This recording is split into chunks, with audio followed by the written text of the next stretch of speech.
Hey you guys, what's up? It's Sean, Autotopia LA. Today we're here with Brian after 3 rainouts? 3 rainouts. Are we 3 rainouts? 3 rainouts. Don't say it doesn't rain in California, because trust me, when we want to shoot, it will rain. So let's hear about it. You were kind of giving me a little bit of a rundown, but 67, you bought it kind of like the guy was already out drag racing it, right? Didn't you say? Yeah, I bought it from an older gentleman that had it since 1988. He used to race it. He got to the point where he just started getting up in age and decided, hey, I'm not going to race it anymore. So he decided to sell the car. And I went through and redid everything on the car.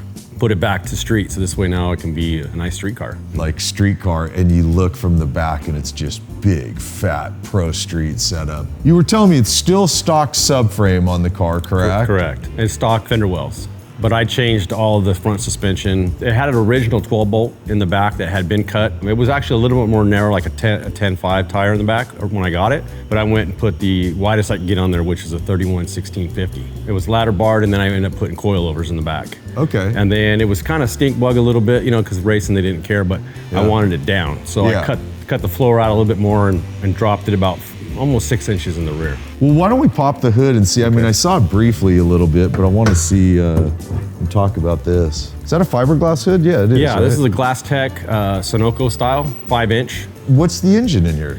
So it's a Dart 400 block. When I originally got it, it was on E85. So I changed it over to run on pump gas. We ended up having a problem last year with the motor, and the lifter stuck and nicked the cam. So at that point I just said, well, it was a great block. So I just pulled it apart, totally rebuilt it, put new heads on there, bigger heads. These are profiler heads that had AFRs before. I had an Edelbrock intake before too, but it was a little more low profile. This one was a higher profile intake. Then I ended up putting the Holley stealth system on it, so it's EFI. And then I did the carburetor, the regulator, the distributor, the fuel pump, the Hyperspark box, wow, the coil, everything. So everything matched. Yeah. And then I had the headers custom built. I had some hookers on there before. They were a little bit tighter. Your headers on here, they're really wild looking. They were built by a guy, Dave, in Hothead Headers in San Bernardino. This one I have to actually take out this way, but the other one comes straight out. I mean, they don't hit, nothing clears, real nice. Wow, and really? Had them ceramic coated. What kind of power does this make, your engine? About 650 with crank. I haven't had it dyed yet. I want to. Okay. I just haven't had the chance to dyed and see exactly what it'll do. I didn't want to go crazy with it to make it, you know, a supercharger or nothing like that. I just wanted an old school small block that ran really well. You know? And then what do you go to? Transmission, rear end, all that? I've got a 200R4 transmission, and we went through and just beefed everything up. Put billet rollers, shafts, everything. Just made it super tough so that way I wouldn't have any problems with it. Big heavy duty drive shaft, and then it's got the original 12 bolt in it. I ended up putting some 411s in the back for the tire size, and then also a posi unit. Obviously the car looks like a drag car, you know what I mean? The setup of it, the skinny fronts, the fat rears, but you street drive it. Like you actually... every Friday night, we go to a car show, local car show every Friday night, and then hit a lot of shows. I mean, I built it to drive it. Yeah, I love that. And do you do a lot of the work yourself?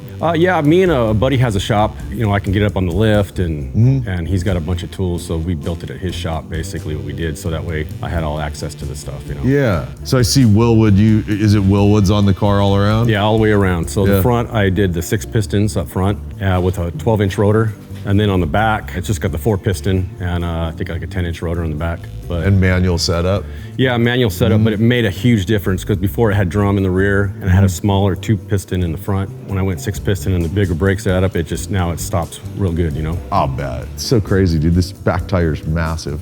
So what's your wheel tire setup on here? These are the RC comp wheels, Exile S. The fronts are a 17 4.5 with a 2.25 offset, and a 26 7.5 17, and then the backs are a 15 14 with a 6-inch backspace and a 31 16 50. Hoosier tires. Yeah, these tires just massive. I mean, it looks so cool, especially when you step back here. That rear view of this car in front of you is just just you see a bunch of tire. It's so good. Where's the exhaust dump out at? So it dumps out just in front of the rear tire.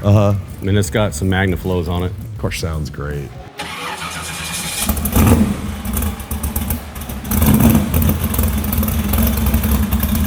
Yeah, it's got a big cam. It's got a 640 lift cam in it, so.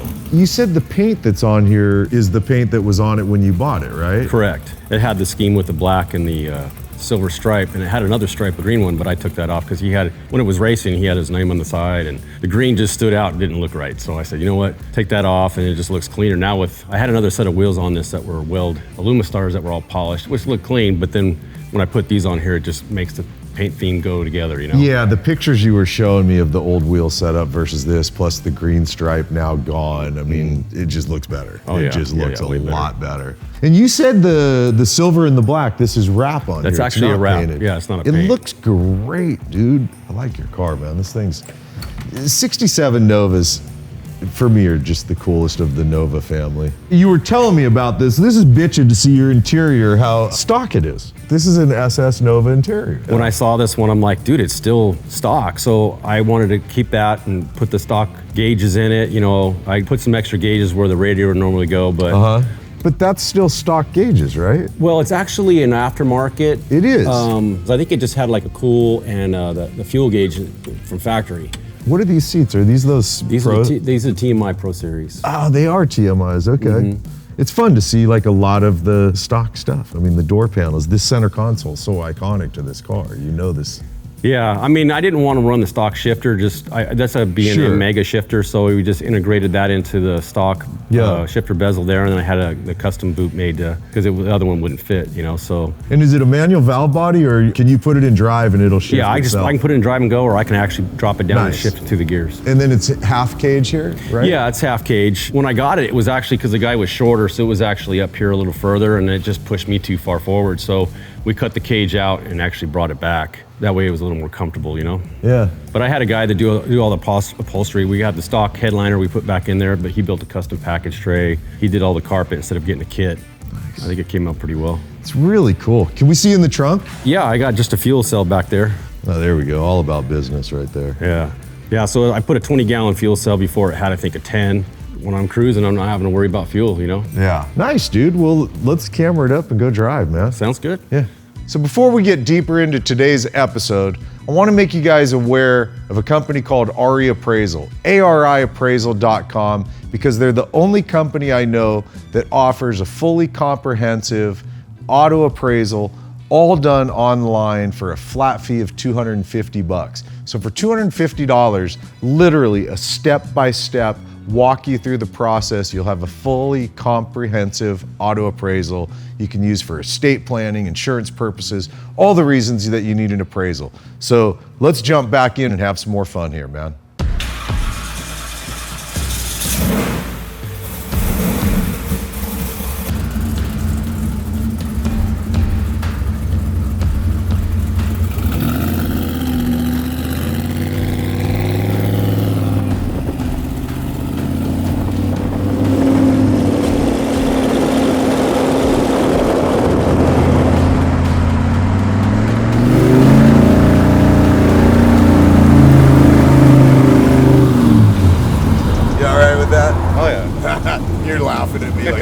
Put your foot in it a little.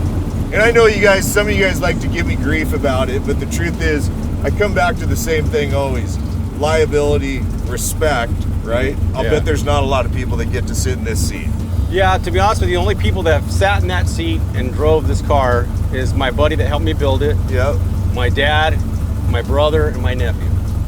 All guys that you trust. All guys you already know them and trust them. And personally, I think it's cool what you did, dude. You built a car that you really enjoy. You go out and regularly drive it, have fun with it. That's kind of the name of the game, isn't it? I mean, what's the use of owning something if you can't enjoy it, you know?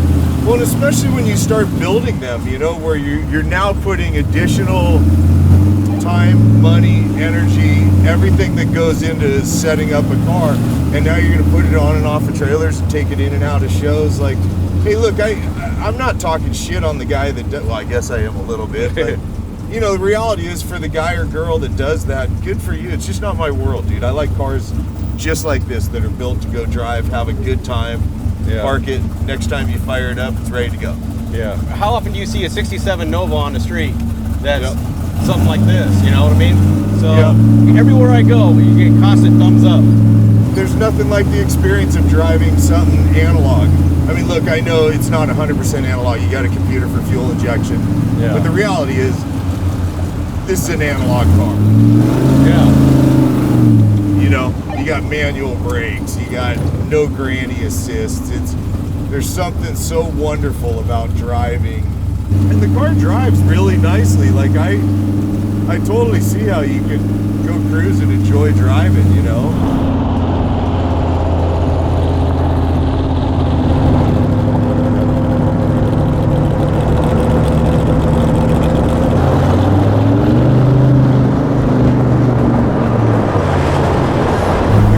To me, there's so many elements to it. Obviously, I lean towards this. I like taking something old, get rid of all the antiquated technology on it so you have a more enjoyable driving vehicle, but retain the classic looks to it. The designs were so much sexier in the 50s and 60s for automotive. Come on.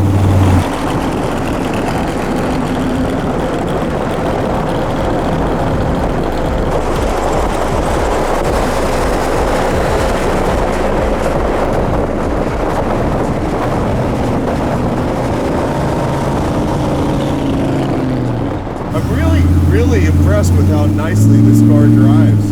I didn't know if it was gonna feel rowdier because it sounds rowdy, you know. Yeah. But I mean, I'm one-handed driving, cruising your car, you know. Slight little play in the wheel, big deal. We've also got pizza cutter tires up front.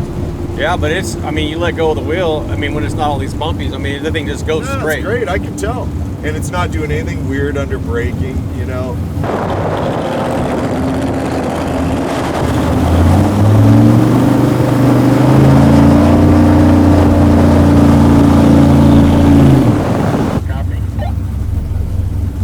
I got FedEx taking a picture.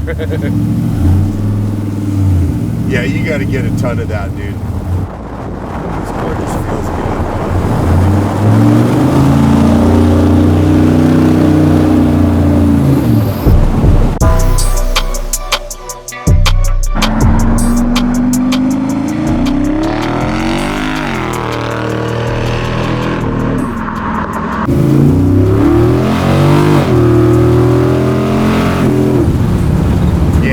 Feels a lot different. Yeah.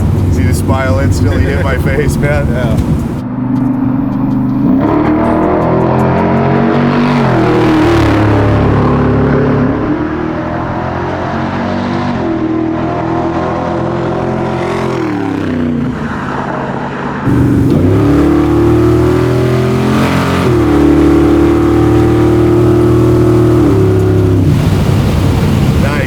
Yeah, you definitely feel it dig more when you manually shift it, obviously. Yeah. I don't know why that is, but it's just like, I don't know if it's the way it's been, the way the tune is with it right now, but I mean, it's just like, it wakes way up when I start manually shifting it. Yeah. It just, like a different beast, you know? Yeah.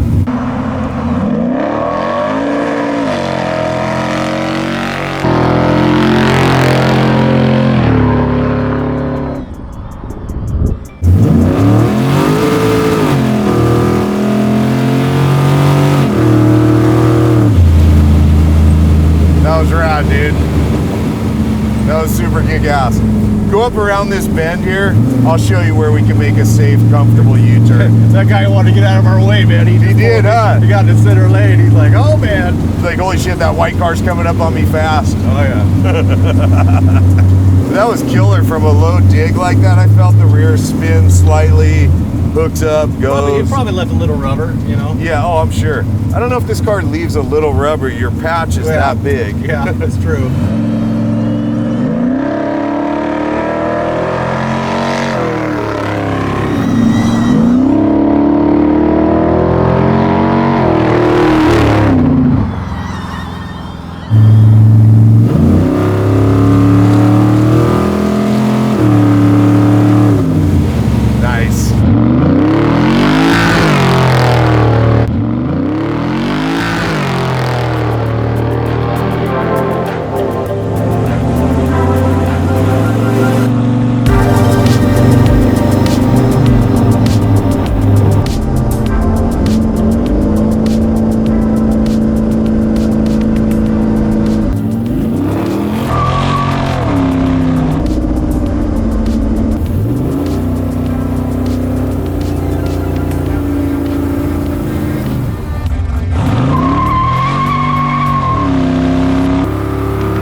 That was a super cool shoot, you guys. I'm super stoked. We finally got to do that. It took weeks and weeks and weeks of rescheduling because we kept getting rained on. But here we are, and it was awesome. Brian's super cool dude, and I dig his car, man. So I hope you guys had fun in this one. Thanks for hanging and watching as always, and I'll see you in the next one. All right, man. Later.